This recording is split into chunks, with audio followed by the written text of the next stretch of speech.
Have you ever experienced problems while 3D printing, like a wire break, a clog extruder, or noticing that the filament had run out when it was too late? Hi, my name is David. I have been working with 3D printing for 10 years, working with several types of printers. With more than 300,000 printing hours, I have experienced plenty of unsuccessful printings due to failures in the extruder. WatchWorm has been created in response to this type of problems. Together with my team, we have worked for 2 years to finally develop a device to avoid those failing printings.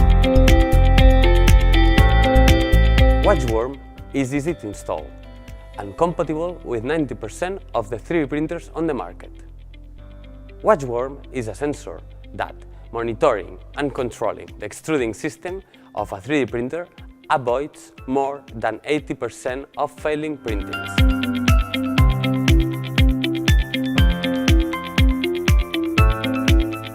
We need your help in order to make WatchWorm a reality.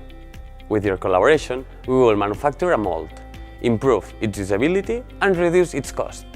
We also want to develop the software capacities that WatchWorm incorporates to help you with the preventive maintenance of your printing machine. This way, the installation will be easier for all types of printers. As this project is a living project, we want to keep on providing the best service through our own support platform.